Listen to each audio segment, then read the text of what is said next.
All week I've been planning to make a video about Pokemon. I was going to make a Pokemon themed video, but yesterday I finished God of War Ragnarok, and holy crap, there's no way I could go another week without talking about this game. I did make a God of War Ragnarok first impressions video a few weeks back. I cover some gameplay aspects, some visual stuff. So I'm not going to retread those same topics here, but there were some things that, for one, I had not experienced yet in my first 10 hours of gameplay, and there was also some things that I left out due to spoiler content. So I'm going to cover those things here in this video, and I also want to talk a little bit about the story, a little bit about the ending, and maybe what the future of God of War looks like, because frankly, I think it looks pretty bright. So without further ado, guys, please like and subscribe. The more people who join the channel, the more conversations we can have about video games in the comments section down below. So let's talk about something that I didn't get to touch on in my first impressions video due to spoiler stuff. The segment of the game where you are given the opportunity to play as Atreus. Now, if you watched my Bayonetta 3 review, you would know that my biggest critique in that game was the sections where they pull us away from Bayonetta and force us to play as Viola or Jean, the side characters in that game. I found that to be a very poor decision. I wanted nothing more than to just stick with Bayonetta from beginning to end. I thought Viola was just a worse version of Bayonetta. She's essentially a clone of Bayonetta, but just the couple of differences she had were just not compelling at all, and I think made her chapters less enjoyable. And the Jean chapters were just kind of like meh, whatever. But as I was playing those side characters, all I wanted to do was go back and play as Bayonetta. I said, why would you take us away from the star of the show? Well, God of War Ragnarok does the same thing, but it works. It works here. They have you play as Atreus for what I would say 25 to 35% of the game. Does that sound about right? But what makes it work is that, for one thing, Atreus feels very different to Kratos. Obviously, he's armed with a bow and arrow. You can swap out different types of arrows to apply different status effects to your opponents. Of course, he does still have his melee combos as well. He does have a skill tree, albeit a bit less intricate than Kratos's. I will say that from a gameplay perspective, Atreus is less interesting to play as Kratos. Like that, Kratos is more fun to play as. He's got so much at his disposal, and he's just a monstrous beast. He is the God of War. But I think what gives Atreus a step up from what I experienced in Bayonetta 3 is, as I said, the difference in gameplay style, but also the narrative that surrounds his character when you get to play as him. In Bayonetta 3, I mean, at least in my opinion, I don't play Bayonetta for the story. I play for the gameplay. That's king for me in those games, in that series. And anything that happened when you're playing as Viola or Jean narratively, I didn't really care that much about. But when you play as Atreus, you travel to frickin' Asgard. You get to meet Odin and Thor, and the narrative beats that follow Atreus are so interesting and so imperative and important to the story that is going on right now. So whenever I saw that we were about to play a chapter as Atreus, part of me was like, okay, we're gonna maybe take a little step down in gameplay, a little step, nothing major, but we're likely in for a narrative treat, because we're gonna go to Asgard, we're gonna go to Helheim. We're gonna have Thor tag along with us. Like, how cool is that? That is what I was looking forward to with Atreus, and I think that's why it works here in God of War Ragnarok. And I mean, it's kind of a ballsy move, man. It's a ballsy move for a game as big as God of War, with a character as popular as Kratos. I mean, he's essentially the face of PlayStation at this point. To take us away from him and have us control Atreus, that's a ballsy move. That could have really backfired. If you didn't do it the right way, that could have really backfired. And I'm sure there are people out there who didn't like it as much as I did. But for me, it worked. And next, I want to talk about Kratos'S new weapon that we get about midway through the game. the Dropnir spear. Did I say that right? Dropnir? I think that's correct. At first, I'm gonna be honest with you, I was slightly underwhelmed by the Dropnir spear. But I also had in the back of my mind, telling myself, well, I just got this weapon, it's brand new, I haven't unlocked all of the combos and different skills and abilities. By the time you max out this weapon, it's a beast. It is an absolute beast. I love the sound design behind it too. Like when you slam the spear into the ground, it makes that thud, and it triggers explosions of all the spears that you've thrown prior to it. I also just find the concept around the spear to be really interesting. They got this ring that was gifted to Odin at one point in time, and the ring apparently duplicates itself, so that way Odin would have unlimited golden rings at his, it's the ultimate gift, right? But the dwarves took that ring and they took the magic that causes the ring to duplicate itself and they applied it to a spear, and then they gave that to Kratos. So now Kratos has unlimited spears at his disposal. I think that is an awesome concept.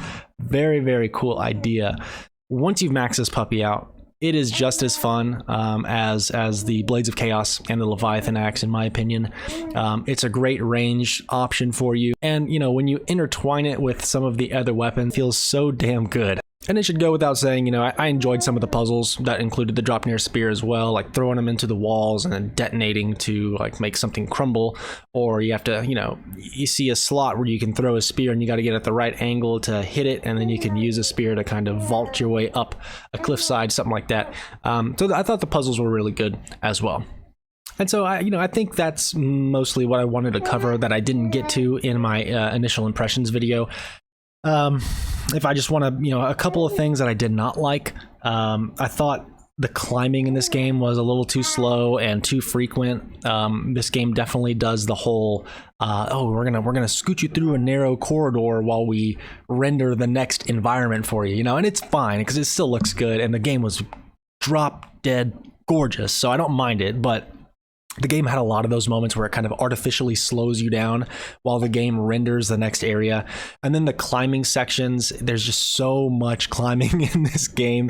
I know there's one level where you play as Atreus where you literally climb the walls of Asgard and it takes forever. And it's not like there's nothing really mechanically challenging about climbing. You're just holding the left thumbstick and occasionally pressing X to jump to another platform. So I didn't find the climbing to be all that fun in this game. I don't typically find climbing to be fun in any games anyways. So that was kind of slow sections for me. And then the puzzles and the cutscenes, while I did find the puzzles to be very good, sometimes I just wanted to get to the next action set. There's a lot of puzzles and sometimes they put like 2 or 3 back to back to back and you're like, ooh, I could really go for like a little bit of change up here. I've been doing puzzles for like 20 minutes. I would really like to get at least like 1 or 2 battles in and then do another puzzle. But yeah, it's a little pacing thing. It's a minor thing in the grand scheme. Game was great. So let's move on to some story stuff, man. I want to talk about a little bit of story here, and I want to show first an example as to why I think God of War Ragnarok and really the Sony narrative experiences in the first place. I know it's kind of a meme, right? That like Sony makes, they make interactive movies, it's a meme, right? But in a sense, it's true, and I mean that in a good way. And so I want to show this scene because I think it's a great example, and it kind of encapsulates why God of War Ragnarok and these Sony first-party games, how they kind of set themselves apart from other narrative-driven experiences. I do not regret saving your life, and never will. But the choice between life and death should have been yours to make. I should not have robbed you of that choice.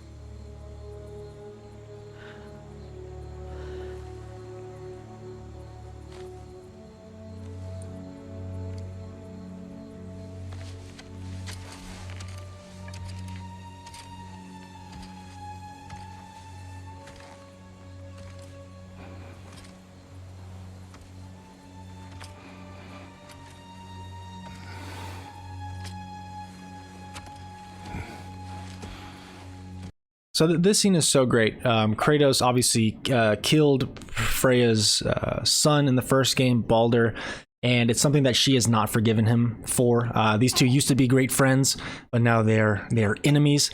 But in this scene, Freya is deciding to forgive Kratos, and this is something that's been obviously weighing on Kratos' shoulders for a long time. And to get that forgiveness, to get... Buddy, I am trying to... I hear you. I hear you. You're so talkative. You're so talkative. And so in this scene, we're seeing Kratos, who killed Freya's son Balder in the first game, essentially asking for forgiveness, or admitting his own guilt to Freya, and she accepts it and she forgives him. And this is something that has clearly been weighing on Kratos' shoulders for a very long time, and you get to see the release, the weight coming off his shoulders here at the end. The camera kind of stays on Kratos here, allows him, you get to just have a moment with him. He's kind of staring off in the distance, kind of coming to terms with what just happened, and that he is allowed to feel relief now. And you can see he like takes a breath, and it just, you could like without a word being spoken, you can just see what is happening inside of his mind, and it's brilliant. And it's those small details, that attention to detail, the acting, the mocap acting, that I think separates Sony first-party games from other story-driven experiences. It's not just about the dialogue and the writing, the plot twists, and the character chemistry, which this game does all have in spades. It's what we just saw. That extra oomph bit of detail that is in every scene in this game, and you see a lot of Sony first party games like The Last of Us and Horizon and so on and so forth. So man, it's great. It's so great. Oh, it's so great, especially at the end of the game, which we're going to talk about in a little bit here. But let's go ahead and touch on some of those plot twists, because there's one that just blew me away. The fact that Tyr, the Norse god of war, was actually Odin the entire time. This is one I just straight up did not see coming until it was revealed to me. I can admit that fully. But there are a couple of clues that the developers left behind for us to try and piece this together. For example, when you first find Tyr, and this is a big one, when you first find Tyr in his prison cell, you can actually see raven feathers scattered across the ground. That's hint number one, right? But then throughout the game, Tyr refers to Freya as Frigg, which is a nickname that Odin gave to Freya. Tyr is also very obsessed with Freya's room in the house. Oh my god, I can never remember his freaking name. Sindri. In Sindri's house, Tyr is like always looking around, snooping around in Freya's room. Interesting stuff. The very little hints, stuff that I would say probably like 99% of players won't, piece together before it happens. But interesting nonetheless, so if you go back and replay this game, you're just going to be looking at Tyr the whole time like, you sneaky fuck. The other major story beat that I kind of wanted to touch on here was the characterization of the antagonists in this game. We get to spend time with Odin and Thor and Thrud. Odin is initially kind of painted as maybe not such a bad guy. They kind of went for that, is he really all that evil? Kind of a shtick. Of course, he turns out to be very evil. He's a total asshole.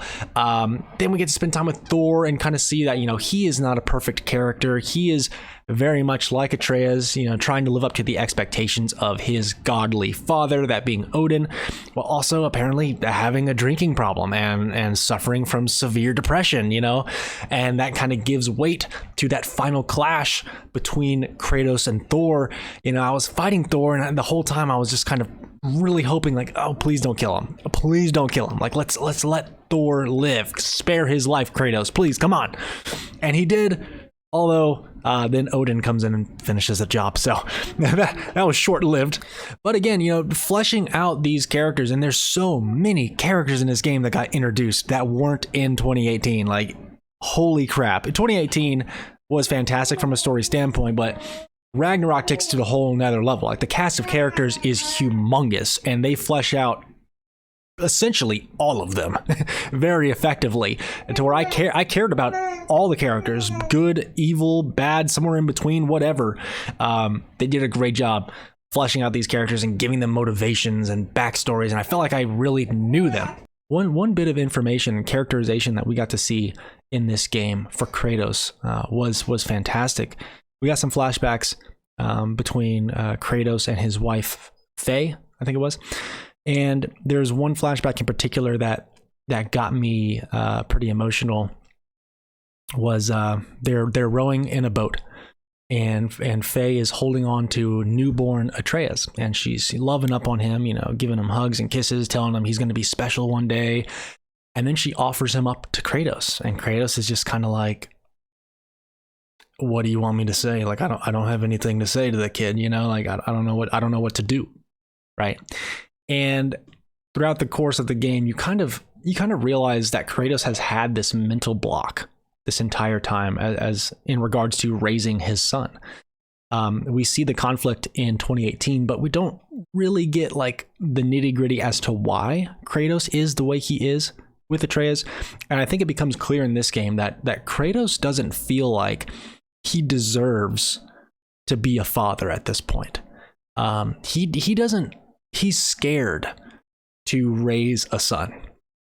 With all of his past misdeeds, with what he did in the first 3 games, he recognizes that he is not a good person. He feels like he is a monster, a killing machine who is fueled only by rage and vengeance. And so in his mind, what kind of entitlement does he have to raise a child? What does that look like? If a monster raises a newborn child, the odds of that child coming out okay are slim to none, at least in Kratos' mind. So he doesn't feel like he deserves or has the right to pass on his knowledge to Atreus. It seems like he's scared to do so. And so he leaves, clearly, the parenting all to Faye. He does the fishing, he provides protection for the family, but he wants to stay away from Atreus, almost because he doesn't want to infect him with his character traits, his rage, his violence. And you see it kind of come out a little bit in 2018 on one occasion where Atreus does kind of get real cocky and he starts just killing people with no regard for their lives or any kind of decency. And I think that scares Kratos in that moment. But we really get to see it here, in the flashbacks. Kratos he doesn't even want to hold his newborn son because he's afraid of what the future holds. He's like, man, if I raise this kid, if I pass on my knowledge to him, what does that look like in the long run, And myself, of course, being a son and recently becoming a father, I don't have a lot of experience in the latter, but one thing I certainly do a lot is think about the future. Think about, I've got this newborn right now. Where is he going to be in 4 years? Where is he going to be in 10 years? When he's 20 years old, what is he going to look like? What is he going to act like? What do I need to teach him? What do I need to maybe withhold from him? These are thoughts that are constantly going on in your mind as a new father. And I think they paint that picture really well in some of these flashbacks for Kratos. So in that aspect, I can kind of relate. And it's very real. It's a very real thing. And I thought it was beautifully done. Next, I want to talk about kind of the build up to the final clash, the war itself, and the ending. I got teary-eyed. I got teary-eyed on several occasions during this final act, and I said it in a tweet. Just bombshell after bombshell was being dropped. One of my favorite scenes, probably the most emotional scene for me, was the lead up to the final battle. The night before, all the warriors gather in Midgard, and they're instructed to go to their separate tents. Kratos, that's your tent over there. Atreus, that's your tent. And initially, Atreus is like, heck yeah, like I could use some alone time, like I'm a grown up, right? Like I'm a warrior. I'm about to go to war. Yeah. I need to go to my own separate tent, to meditate and stuff. You know how us warriors do. Yeah. This will be good. This will be good for me. All right. Thanks, guys. All right. And he goes to his tent. And so Kratos goes to his tent. You know, he's putting his equipment away, getting ready to rest, regain his strength for tomorrow. And it kind of fast forwards in time a little bit. And Atreus comes into his tent and he's like, "Hey, Dad, like, can I sleep in here tonight?" And it's just in that moment, I feel like Atreus kind of his character arc gets fulfilled. You know, throughout this game in particular, he's a teenager. He's trying to do everything on his own. He's trying to be more independent. And in this moment, he kind of realizes that I can't do this on my own. I can't just stay in my tent tonight and think about the oncoming battle. Right now, I need my dad, you know. And so he goes into the tent and Kratos tells him a bedtime story, essentially. And oh my God, if I wasn't tearing up hard, if you weren't tearing up hard, oh my God, you're something else. You're something else. You can't feel emotion in that moment. Holy crap. But I mean, the battle goes on. Good guys win. And ultimately, you know, we see in the prophecy that Kratos dies in the end. And that's kind of the big mystery of the whole game. You know, is Kratos truly going to die here? And in a way, he does. Obviously, he is the god of war from his Greek days all the way to the events of Ragnarok. And throughout the game, we see him kind of make his metamorphosis. His character arc kind of ends as well, that he is no longer going to be the god of war. He is vying for peace at every turn throughout this game, especially near the end. You know, he doesn't want to kill anybody. He does not want war. He just wants to live out his life in peace. And they finally achieve, seemingly, a state in which they can do that Kratos can do that. He can just kind of leave his past behind and retire, essentially. And in that way, the god of war did die. But Kratos physically, obviously, is still alive, and he can continue to be, I don't know, the god of peace. I don't know if he'll ever have a title beyond god of war, but I think that's what the prophecy was trying to tell us, that a chapter in Kratos' life, a large portion of his character will die, and did die in this game. But of course, Kratos does live on. And so in the end, Atreus leaves on his own little mini adventure, wherever that leads him, to go find the remaining giants. And Kratos is left with Freya and his friends, I guess, to live out his life. So what does that mean for the continuation of God of War as a franchise? I think there's absolutely going to be more games. I mean, this IP is too popular, too profitable. It is probably Sony's number one IP at this time. Again, Kratos is kind of the face of PlayStation, but I could definitely see them creating an Atreus focused game in the future, and then maybe, you know, I don't know, we do maybe one of those, two of those, and then we bring Kratos back in for like a finale type of, you know, MCU endgame, you know, kind of moment. But I do think that maybe we will continue the story with Atreus trying to find the giants. Maybe he'll travel to a new pantheon of gods. I would love to see them travel to like the Egyptian god pantheon. Like, that would be nuts. That would be crazy. I don't really know how you tie that in to like finding the giants. Are the giants spread all across the globe? Atreus is going to end up traveling to Egypt. I don't know, but that would be very cool. If we're leaving, we're done with Greek, we're done with Norse, and we're moving on to the next one. I know a lot of people want to watch someone, Kratos square up with Jesus Christ, which I think would be a pretty sick battle. I might give the edge to Jesus in that one.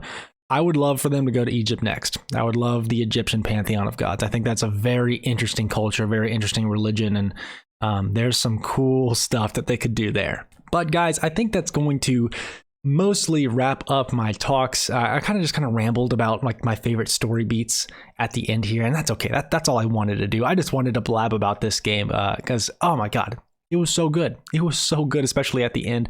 So feel free to like, subscribe, comment below what you thought about God of War Ragnarok. What were some of your favorite story moments? Did you tear up at the end? I teared up probably 5-6 separate times in that final act. Let me know what your favorite part of the game was. And I guess we will catch you on the next one. Peace.